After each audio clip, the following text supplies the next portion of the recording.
This is Monocle on Design, a show where we unpack everything from architecture and craft to furniture and graphic design. I'm Nick Manise. On today's special episode, produced in partnership with Range Rover, we talk automotive design. We hear from Will Verity, brand design chief for Range Rover, at the brand's installation at Design Miami. We talk modernist design, the power of colour, and the importance of brand. All that coming up on Monocle on Design.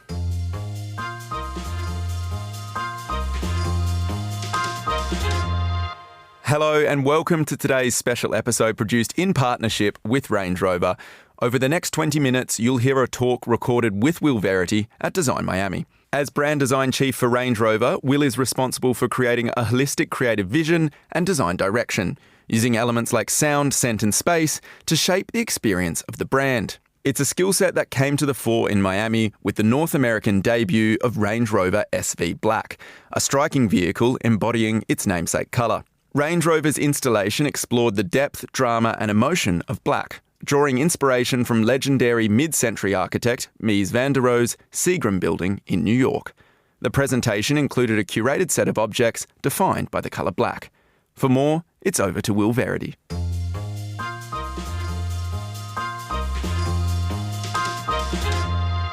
We are sat in the front seat of a Range Rover in Design Miami's very hot tent. It's actually, no, we were talking, it's surprisingly actually quite cool. The aircon is on. Is on, all right. Yeah. Okay, that might be it. It's also like almost like a kind of little capsule of escape from the fair itself. Exactly. So we partner with Design Miami, so every year we come and try to create a kind of moment, a capsule within the fair itself, just to celebrate a story from Range Rover. And this year is SV Black, which is what we're currently sat in. And we're going to dive into that in the moment. What I also love is we've kind of got like somebody's just locked the car while we're in here. So we're locked into this conversation. Exactly, until we are released. We'll get to SV Black in a moment, but I mean, maybe for starters, tell us a little bit about who you are. How have you ended up here in this car with me? So I'm the brand design chief for Range Rover. I am across almost every touch point within the Range Rover world, I suppose. So I work closely within the kind of vehicle design team, so the interior design team, the exterior design team, our materiality team, and the kind of wider creative function to shape the products that we create. And then I work more widely, across a variety of touch points, everything from the website to the app to spatial activations like this, digital, physical, experiential. It's a wide remit. It's an incredible challenge. What's the background that brought you there? It sounds like you're almost a diplomat. Yeah, not being a diplomat. So I'm an industrial designer by training, so I studied at Central St Martin's in London, and then also studied at ECAL in Switzerland. And I guess my background was actually really in the furniture world, so I worked for the design studio Barbaros Kabi for many years, and their kind of industrial design project office. And then, recently kind of made the move over to come and work for Range Rover. Tell me about, you're jumping from, I guess, industrial design to brand. What's kind of the link between the two? How did that evolution take place? Really, when we talk about brand, what we're trying to do is ultimately create experiences that are memorable and people absolutely love. I guess that's really kind of, and that might be communicating those stories, telling those stories, or it might be designing and shaping those stories to begin with. So I think industrial design really sets you up. I mean, really what we're trying to create within the creative organization is having a much more kind of multidisciplinary approach to the way that we shape experiences. I think a lot of design, and particularly in automotive, has traditionally been quite siloed, and actually what we want to do, and with the way that we know that we can create better experiences for our customers, is by unsiloing, joining people together, creating multidisciplinary teams that can, approach design in a more holistic way. You're talking about bringing various different teams together, but there's consideration for sound, there's consideration for scent, there's consideration for spaces. Why are those sort of, I don't want to call them minor details, but let's just use that word, minor details, important? Yeah, I mean, again, I think it comes back to that kind of 360 experience, right? We know that we take the same approach to when we design an experience within the cabin to a spatial activation. So creating a 360 multi-sensory experience for us is super important. So, considering scent, considering sound are as important as the kind of physical design gestures that you would get within a space, and all of those kind of minor details add up to create a total experience. What's the jeopardy if you don't do that? This is the thing I guess I'm super curious about. Why should we care about how a car smells or how it sounds? Yeah, exactly. I mean, again, I think it's just that kind of subconscious. We have a phrase in the design studio that people never forget how they're made to feel. And I think feeling doesn't just come from one sense, right? It comes from the full kind of sensory suite of what you're playing with. So unless you factor in all of those elements, I think an experience or a feeling can start to feel empty, or you notice it when it's not there, but you shouldn't notice that it is there. It's one of those things where it's like, it's only when it's missing it's really pronounced. Exactly, yeah. How is that sort of translated to what you're doing at Design Miami right now? How can we see that in here, SV Black? So, I mean, I guess in terms of the space that we're looking at here, we've obviously placed the car in the centre of this kind of gallery space that we've designed with the fair. And maybe quickly tell us a little bit about the car, just so we can set up that kind of context for how it's responding to the space. Yeah, 100%. So the vehicle itself we're calling it, SV Black, or dipped in black. So every component on the vehicle itself is black. And I guess black is it's an interesting sort of approach to design. It has a kind of duality, I guess, as a colour or a tone. So, you can either kind of dial that up and use it in a very bold, kind of confident way at one end of the spectrum, and then at the other end of the spectrum you can kind of create a sense of calm and serenity. I guess it has that duality as a colour. So we've sort of used that, from an exterior design perspective, having every surface sort of dipped in black creates that sense of, boldness of stance, accentuates the design lines within the vehicle. It just is that kind of bold, kind of confident mark on the world. It has weight, it has mass, and I think that's the interesting thing about a Range Rover. It has that duality where when you're approaching a static vehicle, it has that kind of weightiness and that mass, but when you see a Range Rover sort of driving or moving through the world, it has a kind of a grace and a kind of elegance to it somehow that kind of plays with that. And then I suppose on the interior itself, so again, everything is kind of dipped in black, so we have incredible leather, incredible black veneers, incredible kind of embroidery on the seat squabs.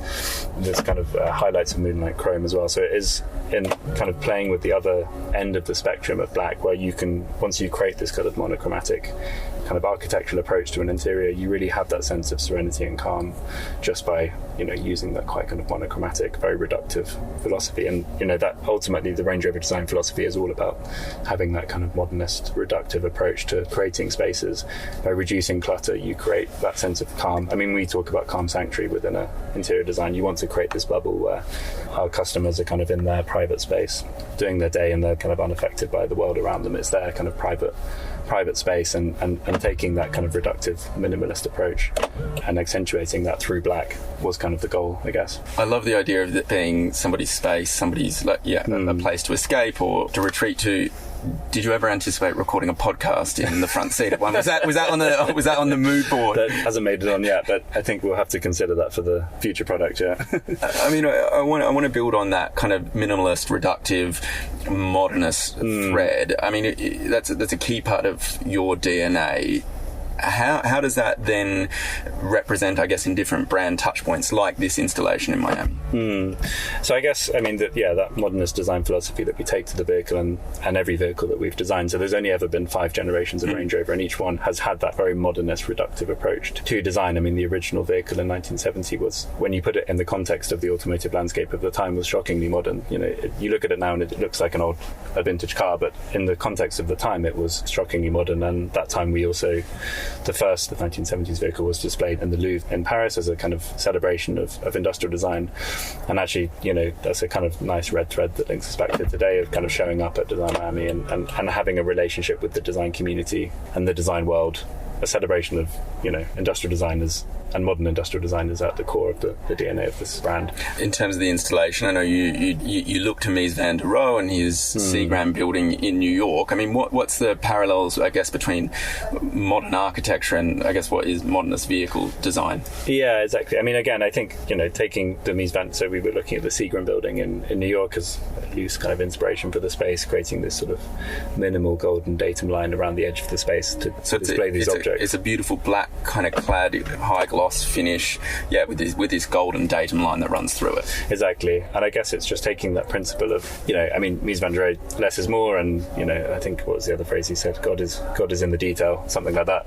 Effectively taking those kind of approach to how you can kind of strip out anything that's superfluous to a gesture, which is actually incredibly difficult, because once you remove elements. It means that the gestures that you do make are even more important, right? They have to, mean more, command more. It's much harder to do less, but it's important for us. That comes across in this space here. You've co-curated it with Design Miami. You've got 10 or so objects. 10 objects. Spread throughout the space. I mean, I guess I'm curious how you go from a car to a glass vase. Where's that link? I mean, the link for us here was really celebrating kind of the materiality link between the vehicle itself and the objects that other designers take. I suppose conceptually this is SV Black is our interpretation of black, and then what we're celebrating around the edge of the space are other designers' interpretation of black in that sense. So there are some, quite literal links that you can make between the kind of high gloss kind of black glasswork or ceramic that we have here and some of the more kind of matte finishes that you have on some of the other kind of vases and pieces of ceramic around the space.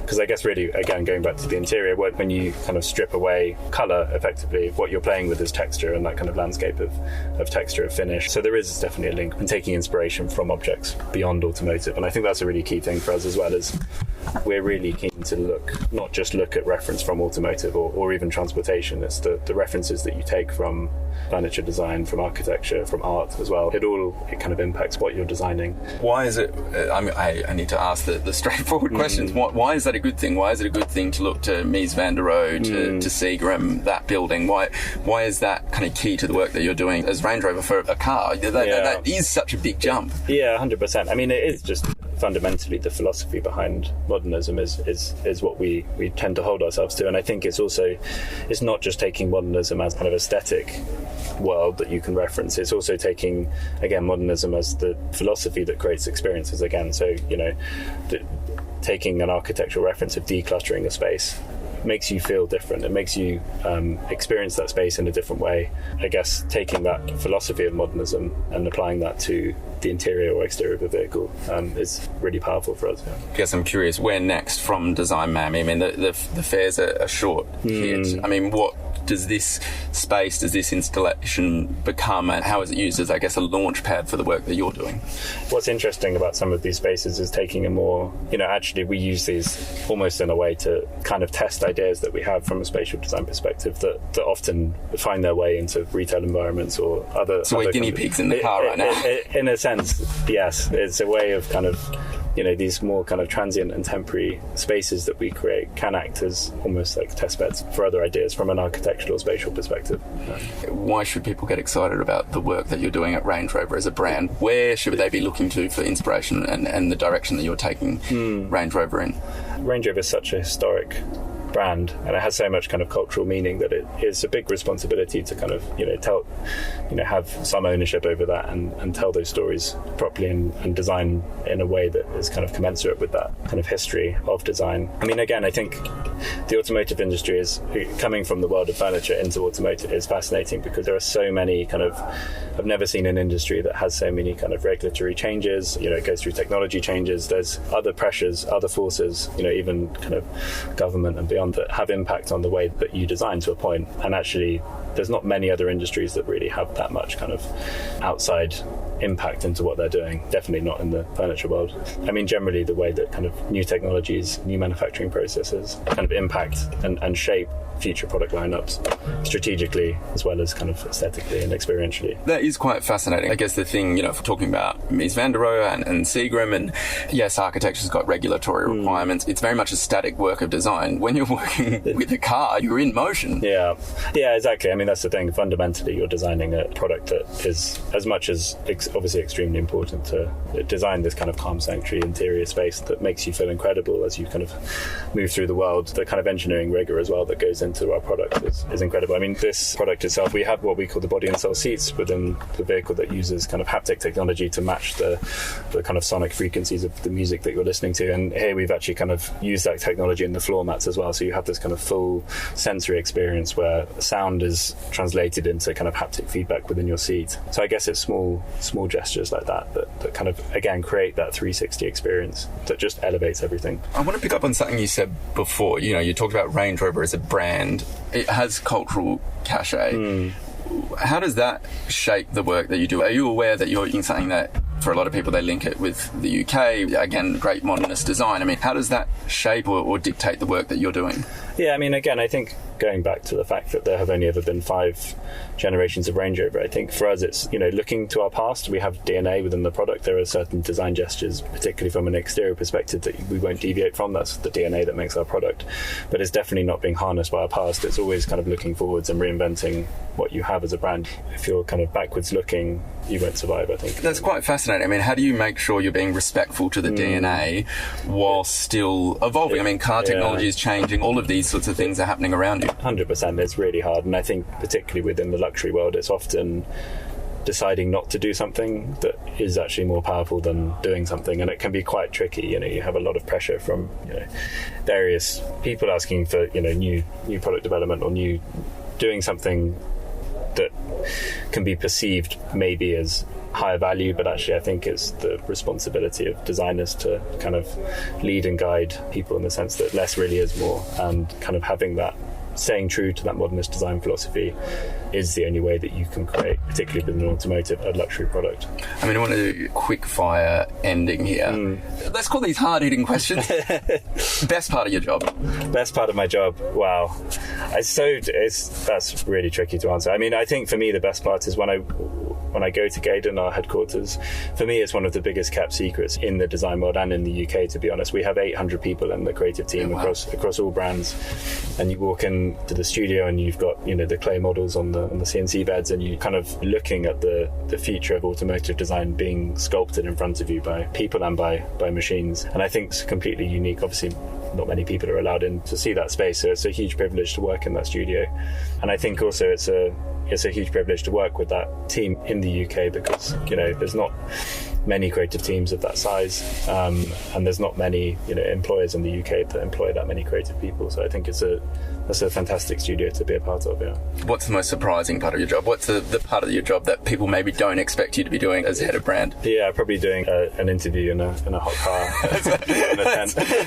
Literally are in the hot seat. Exactly. Very, very, very good. This is what I was saying. You're a diplomat at the start. You've been very diplomatic at the end. Before, and it's been amazing to be in here. I've actually loved this soundtrack, and you can hear people trying to get into the car that's kicking on and off. The soundtrack of the brand. Yeah, we should talk about that actually. Because we worked with a sound design studio called Father in London, who incredible kind of small sound design studio who created the soundscape for the space, their interpretation of what black should sound like, which is an interesting prospect in its own right. In a way, black is the absence of something, but what does absence sound like, I guess. This is the wonderful thing, I guess, about a brand and what you're doing here, is that it has all these touch points, as you said. You have to consider sound, you have to consider light, you have to consider the physical touch. 100%. I mean, the other exciting thing about my job, And then finally, why Range Rover? Again, I think it's that it has, maybe it's particularly in the UK, but it just has that kind of cultural resonance. It's one of the only automotive brands that kind of has a place in the wider kind of cultural conversation beyond outside of the automotive world. The way that it's kind of appropriated by different people, different reasons, I think is, that I think you have value as a brand when people are kind of appropriating your stories for themselves, I guess. And just the kind of incredible design history and design pedigree that the brand has is just it's a real honour to be a small part of that. Just to wrap up, this is the power of good design. It has reached beyond the physical object itself, but it can shape communities, cultures, economies, and I think that's absolutely wonderful. 100%. That's a really good point. As business, as an employer in the UK, it's a huge part of our story. My thanks to Will Verity there, brand design chief for Range Rover. And that's all for today's episode. My thanks to Range Rover for facilitating that conversation. For more design discussion, tune into Monocle on Design, airing on Tuesdays on Monocle Radio and wherever you get your podcasts. I'm Nick Manise. Goodbye, and thanks for listening.